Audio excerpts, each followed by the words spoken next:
kita nggak tahu kapan kita mati. Mati itu pasti. Dan itu nggak usah dikhawatirkan. Yang perlu kita khawatirkan apa yang sudah kita siapkan untuk menghadapi kematian itu. Jadi teman-teman sekalian, cara pandang ini sangat penting. Kenapa? Karena bagaimana cara kita melihat kepada kehidupan, begitulah cara kita akan menjalani kehidupan. Apabila kita melihat kehidupan seperti orang-orang yang tidak beriman, bahwa dunia ini adalah segala-galanya, mereka pikir bahwa ini adalah tempat di mana kita merasakan kenikmatan, tidak ada lagi kehidupan setelah ini, maka wajar kalau mereka sangat ngoyo pada kehidupan ini saja, tidak pada pemikiran setelah kehidupan ini. Tapi ketika seseorang muslim, dia itu berpikir bahwa dunia ini bukan akhir daripada segala-galanya, maka dia akan berpikir tidak hanya untuk memaksimalkan hidup di dunia, tapi memaksimalkan hidup di dunia itu untuk mencapai sesuatu di akhirat. Ibarat gini, ibarat kalau ada orang yang merasa bahwa dunia ini adalah segala-galanya, kenikmatan hidup ini cuma ada di dunia, maka kalau dia sengsara di dunia, dia pikir ya udahlah, saya akan bunuh diri aja. Kenapa? Karena bunuh diri adalah penyelesai masalah. Di dalam Islam nggak pernah bunuh diri itu menyelesaikan masalah. Kenapa? Karena justru bunuh diri itu adalah satu masalah yang baru. Kenapa? Karena di waktu setelah dia nanti meninggal, dia nanti mati, ternyata masalahnya nggak selesai sampai di situ. Tapi justru dia akan dimintai pertanggungjawaban terhadap apa yang dilakukan pada diri dia. Maka seorang muslim, dia tidak hanya maksimal di dunia, tapi dia juga dia tidak hanya maksimal di dunia, tapi dia menjadikan kemaksimalan di dunia ini sebagai cara dia untuk bisa mendapatkan yang terbaik di akhirat.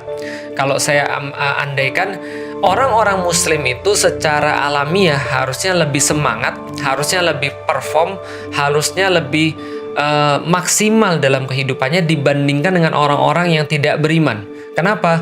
Karena orang-orang beriman tuh lebih panjang jarak tempuhnya, lebih jauh perjalanannya. Kalau lebih jauh perjalanannya, tentu saja kita harus membekalkan diri lebih banyak. Kita harus punya bawaan lebih banyak dibandingkan dengan orang-orang yang tidak begitu jauh perjalanannya. Dan hidup ini adalah sebuah perjalanan, dan kita sudah tahu, kemarin kita sudah bahas bahwa berapa lama kita hidup di dunia, ternyata nggak lama. Ternyata di dalam Al-Quran dikatakan labisna yauman au ba'du yaumin, bahwasanya kami hanya berada di dunia itu sehari atau setengah hari. Kapan sehari dan setengah hari itu? Seperti waktu sore hari, seperti waktu pagi hari, atau seperti waktu siang hari. Dan kita kemarin bahas, apabila kalau manusia itu diandaikan, kalau di dalam Al-Quran, di dalam surat Al-Ma'arij itu disampaikan bahwa satu hari di situ satu hari bagi malaikat sama seperti 50.000 tahun bagi manusia, maka satu hari di yaumil qiyamah itu Rasul katakan terbentang 50.000 tahun bagi kita. Maka kehidupan kita di dunia yang sekarang mungkin 60-70 tahun itu, mungkin ketika di bentangan yaumil mahsyar, di bentangan yaumil kiamah, itu hanya terasa kayak 2 menit 1 detik. Jadi terasa sangat singkat sekali kita hidup di dunia ini. Maka kita sudah bahas bahwasanya ketika seseorang itu di dunianya mungkin dia sulit dalam menaati Allah, mungkin dia sulit dalam melakukan kebaikan-kebaikan, sulit dalam mengumpulkan pahala, lelah dia di situ, dizolimi dia di situ, nggak ada masalah. Kenapa? Karena nanti dia akan mendapatkan bagian daripada apa yang dia usahakan. Kesulitannya, kelelahannya itu akan berakhir, sementara pahala yang Allah siapkan bagi dia itu tetap dan selama-lamanya. Jadi walal akhiratu khairul laka minal ula maksudnya adalah ketika kita berbuat sesuatu kebaikan di depan, itu akan menghasilkan kebaikan di belakang. Dan kebaikan di belakang itu di akhir itu lebih bagus daripada kebaikan di depan.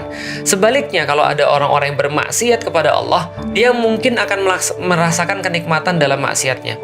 Dia mungkin akan merasakan kesenangan dalam maksiatnya, tapi kesenangan itu segera akan usai. Dan ketika dia kembali kepada Allah, dia sudah tetap siksaan-siksaan ataupun kesengsaraan bagi dia. Na'udzubillahi min dzalik. Jangan sampai kita itu merasa bahwa kita itu mau untuk mengganti kenikmatan yang besar dengan kenikmatan yang sangat sedikit. Membeli kesengsaraan yang besar dengan kenikmatan yang sedikit. Jangan sampai kita mau seperti itu. Yang sebaliknya harus kita lakukan adalah kita membeli kenikmatan yang besar dengan kesengsaraan yang sedikit di dunia. Jadi kita tuh harus senantiasa menasihati diri kita sendiri. Andai kita susah dalam menjalani ketaatan kepada Allah di dunia, maka kita nasihatin sebentar aja kok. Cuma 2 menit 1 detik aja. Kalau seandainya kita sulit dalam kerudungan, ya udah nggak apa-apa. 2 menit 1 detik aja. Panas ketika memakai penutup aurat, udah nggak apa-apa. 2 menit 1 detik aja kok.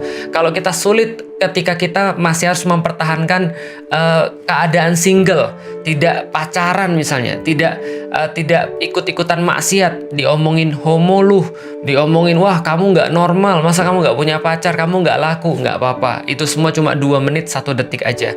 Tapi seterusnya ketika kita bisa menahan itu semua di dunia, tidak melakukan kecuali ketaatan kepada Allah, maka mudah-mudahan Allah akan mengganjar kita dengan hal yang lebih baik setelah 2 menit 1 detik ini. Karena itulah orang-orang yang bermaksiat kepada Allah, mereka nyesel. Semua dikatakan oleh Allah, mereka nyesel. Mereka mengatakan, andai saya bisa balik ke dunia. Mereka mengatakan, andai saya cuma tanah aja. Mereka mengatakan, coba dulu kami. Tapi orang-orang yang beriman, mereka sebaliknya. Mereka mengatakan apa? Ini yang dijanjikan oleh Tuhan saya. Ini yang diomongkan sama Tuhan saya. Ini yang saya nanti-nantikan ketika Tuhan saya memenuhi janjinya kepada saya.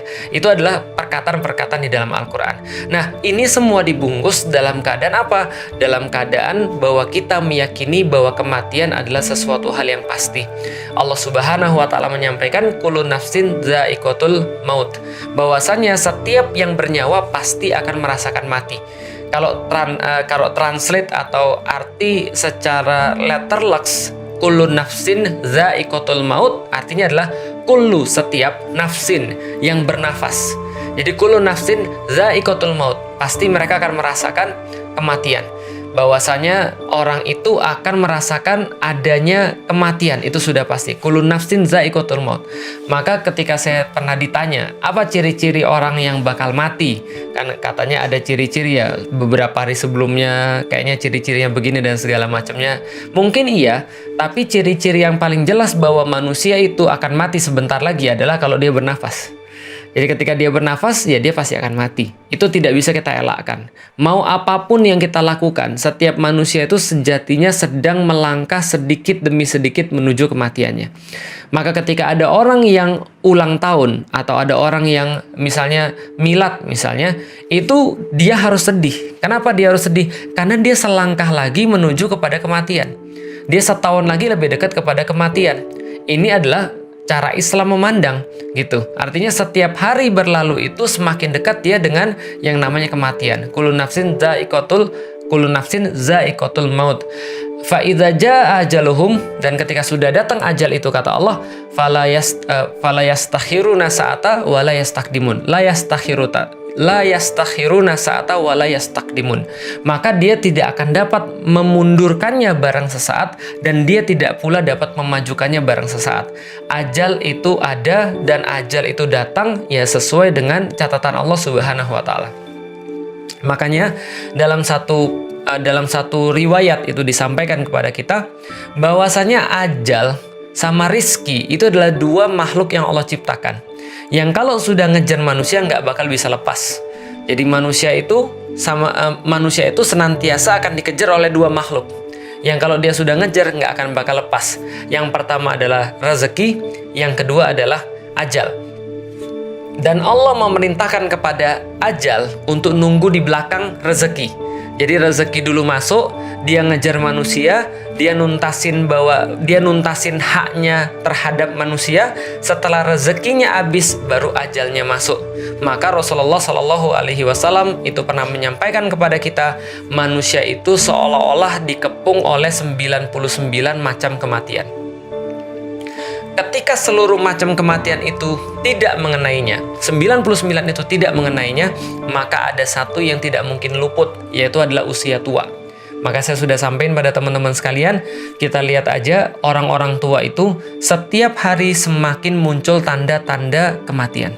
Mulai dari kulitnya yang berkeriput, tulangnya yang kemudian tidak berfungsi lagi, lalu kemudian keadaan skillnya balik lagi semula, dia mulai kehilangan ingatan, dia mulai nggak bisa makan, dia mulai kehilangan giginya, dan seterusnya. Setiap hari itu muncul tanda-tanda kematian. Ini adalah sesuatu yang pasti. Maka pengingat manusia yang paling jelas adalah bahwa dia pasti akan mati.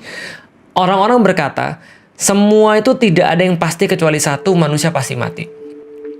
Mau kemanapun dia, mau apapun yang dia lakukan, mau dia perawatan kayak apa aja, tapi mati pasti akan mengenainya.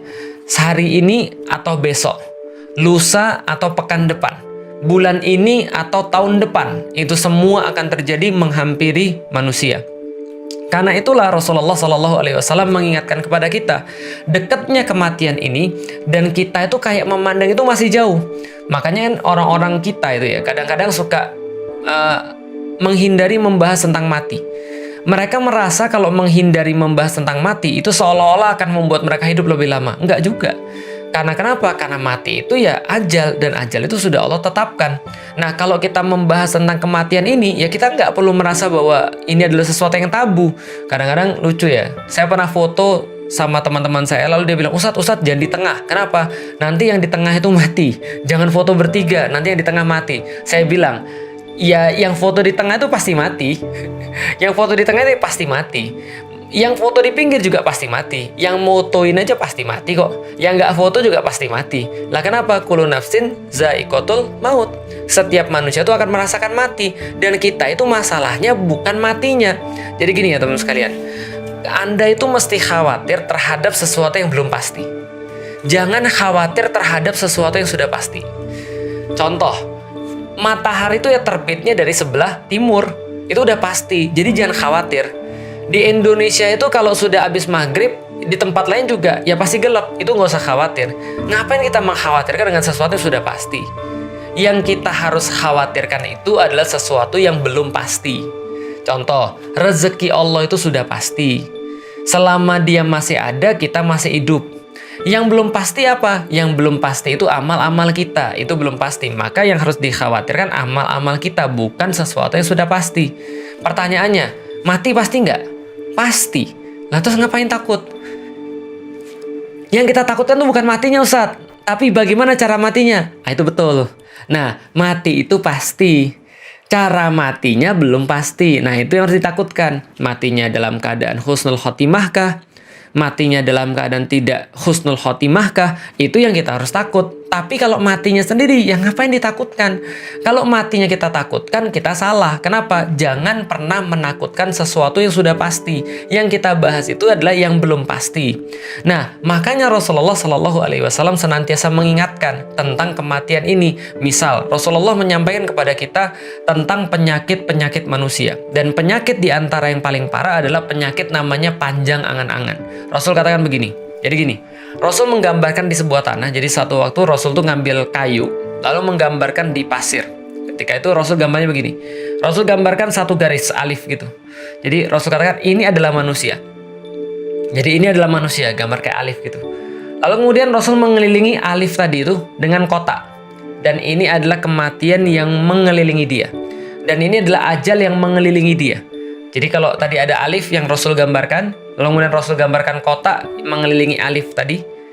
Lalu kemudian Rasul katakan ini adalah manusia dan ini adalah kematian yang mengelilingi manusia. Lalu Rasul katakan, tapi sebelum dia mencapai ajal yang pasti akan datang itu, maka dia bisa jadi akan kena ajal yang lain. Di garis-garisin tuh tengah-tengah kotak itu. Jadi ini adalah manusia dan ajalnya, dan dia dikelilingi oleh kematian. Kemanapun dia pasti akan kena yang namanya mati. Tapi sebelum ajal tua, bisa jadi itu namanya ajal tua, kotak itu sudah pasti ada umurnya, maka manusia bisa jadi akan kena dengan beberapa ajal-ajal yang lain yang mendahului ajal tua itu. Ketabrak mobil, lalu kemudian kena COVID kayak sekarang, lalu kemudian kena penyakit, bisa jadi karena ada kriminal, bisa jadi karena ya apapun itu. Mudah banget kok bagi Allah untuk mengantarkan kematian, lagi sholat dan seterusnya. Nah, ketika itu terjadi kata Rasulullah, ini manusia, alif, lalu kemudian ini adalah kematian yang mengelilingi dia, kotak, lalu ini adalah ajal yang bisa jadi kena dia kapan-kapan saja, lalu Rasul gambarkan di atas kotak ajal itu, dan ini adalah angan-angan manusia. Jadi angan-angan manusia itu melebihi daripada ajalnya manusia. Apa itu angan-angan manusia? Merasa dia masih banyak waktu, padahal dia sudah nggak punya waktu sama sekali. Apa angan-angan manusia? Azan berkumandang, Allahu Akbar, Allahu Akbar. Lalu kemudian dia bilang, nanti aja, masih lama kok. Nanti aja, masih ada waktu kok. Angan-angan tuh seperti apa? Persis ketika kita melihat bulan Ramadan. Sadar nggak sih? Di awal-awal Ramadan kita merasa, waktu masih banyak. Di pertengahannya kita mikir, ya masih ada waktu kok. Tapi di akhirnya kita baru merasa, ternyata kita sudah mau ditinggalkan Ramadan. Sadar nggak sih? Hampir setiap tahun kita mikir kayak gitu. Setiap penghujung Ramadan kita berpikir, andai kan Ramadan bisa diulang lagi. Kita nggak tahu ke depan masih dapat atau tidak. Kita nggak tahu ke depan itu kita masih merasakan Ramadan atau tidak. Dan kita nyesel di ujungnya kita sudah sampai di terakhir tapi kita nggak maksimal sama sekali. Bukankah begitu? Dan coba lihat berapa banyak di antara kita yang kemarin masih kita lihat mereka untuk sholat Id bareng-bareng kita, tapi tahun ini nggak bisa Id bareng kita lagi. Atau bahkan kita juga nggak bisa tahu apakah kita masih bisa Id atau tidak. Panjang angan-angan. Panjang angan-angan merasa bahwa saya akan bisa begini, saya akan bisa begitu. Dan ini yang membuat kita nggak pernah konsentrasi pas sholat. Kenapa kita nggak pernah konsentrasi pas sholat? Kita merasa setelah sholat itu masih ada lagi kehidupan. Kita merasa setelah sholat itu kita masih bisa ngerjain tugas. Kita merasa habis sholat itu kita masih bisa untuk hidup dan melakukan aktivitas-aktivitas yang lain. Maka kita nggak pernah konsentrasi sama sholat kita. Kenapa? Seolah-olah sholat itu yang terakhir. Padahal kuncinya justru ada di situ. Apa yang Allah sampaikan misalnya, sesungguhnya sholat itu adalah perkara yang sangat berat. Innaha lakabiratun illa alal khasiin. Kecuali kepada orang-orang yang khusyuk. Bagaimana bisa khusyuk kepada Allah? Alladzina yazunnuna annahum mulaku rabbihim wa annahum ilaihi rajiun. Siapa yang bisa khusyuk? Adalah mereka yang yakin bahwa mereka pasti akan berjumpa dengan saya dan kepada saya mereka akan dikembalikan setelah mereka mati. Orang baru akan khusyuk kalau dia tahu itu adalah sholat dia yang terakhir. 2009 saya pernah dapat gambar mujahid yang lagi sholat untuk terakhir kalinya. Jadi mereka tuh sholat untuk terakhir kalinya, yang mereka yakin banget itu adalah sholat untuk yang terakhir kalinya, karena mereka harus berjihad, dan jihad tuh kayak nggak make sense. Jadi mereka cuma bersenjatakan yang sangat sederhana, sementara mereka menghadapi Israel dengan kekuatan yang sangat luar biasa. Secara hitungan di atas kertas, maka mereka pasti kalah, mereka pasti terbunuh, maka mereka sholat untuk yang terakhir kalinya. Allahu Akbar. Coba anda bayangkan, ada satu sahabat Rasulullah yang juga mengalami kondisi seperti itu. Jadi sebelum dia ingin dieksekusi, dia dikatakan sama dia, kamu mau minta apa sebelum kamu mati? Maka kemudian sahabat ini bilang, persilahkan saya sholat 2 rakaat. Maka dia sholat tuh lumayan lama. Ketika dia selesai sholat itu, dia bilang sama orang yang mau eksekusi dia, kalau andaikan saya itu tidak khawatir, kalau anda ngira saya sholat lama-lama karena saya takut mati, saya akan sholat lebih lama lagi. Tapi karena saya nggak mau kamu ngira saya takut mati, maka saya selesaiin sholat saya. Bayangkan kalau ini adalah sholat teman-teman yang terakhir. Setelah selesai sholat itu, teman-teman tidak akan pernah sholat lagi, maka apa yang teman-teman akan lakukan dalam sholat itu? Seperti apa teman-teman akan mengucapkan, Alhamdulillahi Rabbil Alamin, Ar-Rahmanir Rahim, Maliki Yaumiddin, Iyyaka na'budu wa iyyaka nasta'in, dan seterusnya. Lalu seperti apa teman-teman akan sujud? Seperti apa teman-teman akan ruku? Seperti apa teman-teman akan salam? Setelah salam seperti apa? Bisa jadi kemudian kita akan berdoa. Bisa jadi kita akan kemudian zikir. Bisa jadi kita kemudian akan istighfar terus-menerus. Kenapa? Karena kita yakin sebentar lagi kita bakal mati. Andaikan kita yakin bahwa itu adalah sholat yang terakhir, pasti kita menjalani dengan cara yang berbeda. Kenapa kita itu banyak nggak khusyuknya? Karena kita panjang angan-angan, merasa setelah itu kita bakal masih hidup lagi. Maka kata orang, panjang angan-angan itu temennya ada 2. Apa yang pertama? Hubud dunia. Dia terlalu cinta dunia, maka dia panjang angan-angan. Dia merasa dia nggak bakal mati. Yang kedua adalah dia itu merasa bahwa selain pertama dia hubud dunia, dia tuh bodoh dalam kehidupan dia. Kebodohan hamba merasa bahwa hidup itu masih panjang. Yang kedua, hubud dunia wa karahiyatul maut. Dia cinta dunia dan dia benci sekali dengan yang namanya mati. Maka dia jadi panjang angan-angan. Padahal belum tentu. Contoh misalnya, bagi hidup saya secara pribadi, saya nggak tahu hidup teman-teman sekalian, tapi saya yakin Allah pasti mengirimkan hidayah-hidayah pada teman-teman sekalian, sehingga teman-teman itu meyakini bahwa bisa jadi hidup saya itu singkat. Saya secara pribadi, kejadian itu pada tahun 2011.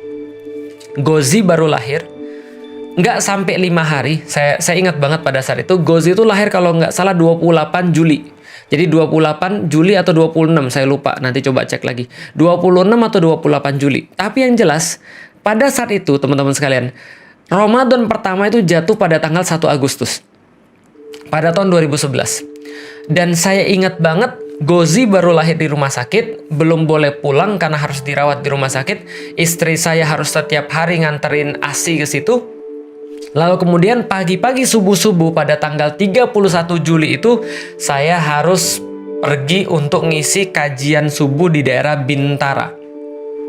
Ngisi kajian subuh. Saya bilang sama istri saya, "Dek, Abi pergi ya." Istri saya tuh masih agak ngantuk, capek karena harus bolak-balik rumah sakit dan barusan selesai melahirkan. Dia bilang iya Abi, pergi aja. Bismillah, mudah-mudahan nggak ada masalah. Di jalan itu teman-teman sekalian, pas mau kajian sholat subuh itu mobil saya kebalik di jalan. Jadi mobil saya 2 kali koprol di jalan tol, kemudian jatuh dalam keadaan ringsek habis dan nggak bisa diperbaiki lagi chassisnya. Tapi alhamdulillah saya selamat. Tapi ada di situ kemudian yang saya rasakan apa? Ya Allah, Allah masih ngasih saya injury time. Allah masih ngasih saya waktu tambahan. Dari situlah kemudian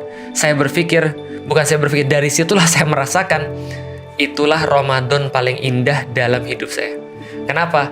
Karena saya benar-benar merasa dekat mati. Saya benar-benar merasa kalau andaikan ada yang salah, kepala saya bisa jadi hancur, bisa jadi kemudian kepala saya patah, bisa jadi kemudian saya kecelakaan dan kemudian nggak bisa lihat lagi. Dan waktu kecelakaan itu sendiri, apa yang saya pikirkan ketika koprol-koprol di jalan kayak gitu? Waktu kan berjalan lambat, saya selalu mikir begini, wah ini Gozi jadi anak yatim ini. Istri saya jadi janda ini. Ini Alila nggak punya abi lagi nih. Ini kayaknya Koko juga nggak punya abi lagi. Kenapa? Ya tadi, karena kita merasa mati itu dekat. Tapi kalau kita merasa mati itu jauh, kita merasa bahwa ajal itu jauh, maka disitulah pintu kemaksiatan terbuka. Ketika kita merasa setelah ini bisa taubat, kita merasa setelah ini kita bisa melakukan perkara-perkara yang lain. Padahal berapa banyak di antara kita melihat bahwa mati tidak ada hubungannya dengan sakit dan nggak ada hubungannya dengan tua. Kadang-kadang kita merasa kayak gitu kan ya. Karena tadi virus panjang angan-angan tadi.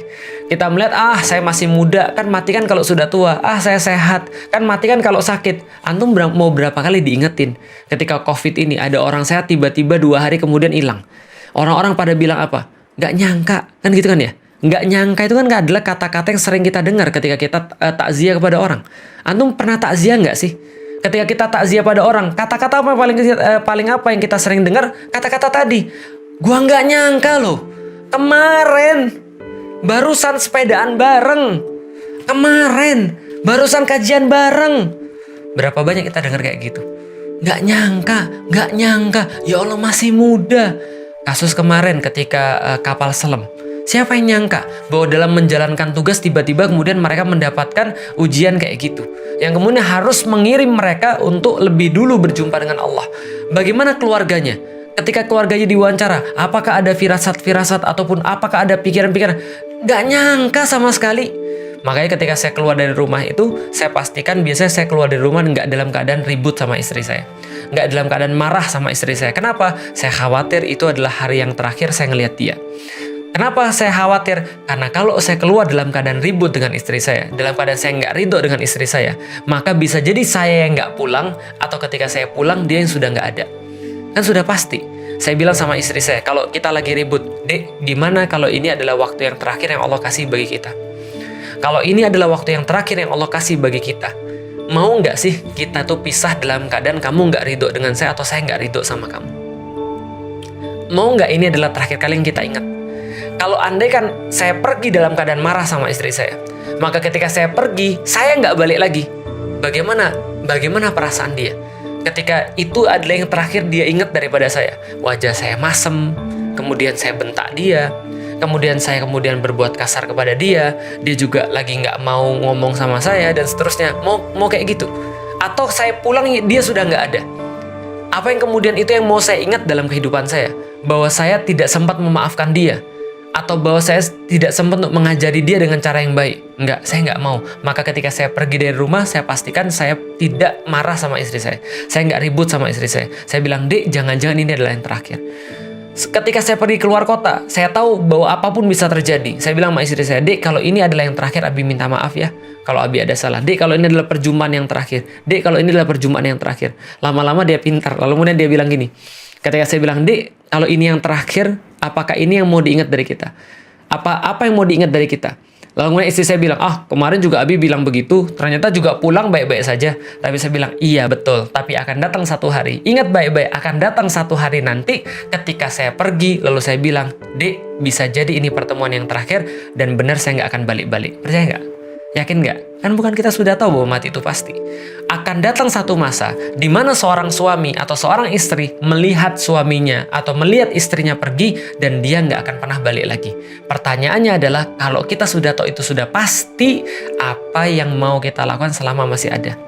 Bapak dan ibu kita itu suatu saat nanti pasti mati. Pasti. Kalau kita nunda-nunda amal-amal baik kita bakal nyesel. Kenapa? Karena ada satu masa nanti ketika kita nggak sempat cium tangan dia lagi. Ketika kita nggak sempat untuk membahagiakan dia lagi. Maka bagi orang-orang yang masih punya ayah, saya bilang, layani bapaknya. Minimal untuk bisa membersamai bapaknya itu sudah bagus. Kenapa? Akan datang satu masa di mana kita nggak bisa ketemu dia lagi. Itu sudah pasti. Hakon. Pasti hukumnya. Pasti jadinya. Kita pun juga sama dengan anak-anak. Akan ada satu masa kita nggak bisa lihat mereka lagi. Akan ada satu masa mereka nggak bisa lagi untuk konsultasi ke kita. Selama masih ada waktunya, manfaatin dengan baik. Ini yang kemudian energi yang diberikan oleh seseorang yang yakin dia bakal mati.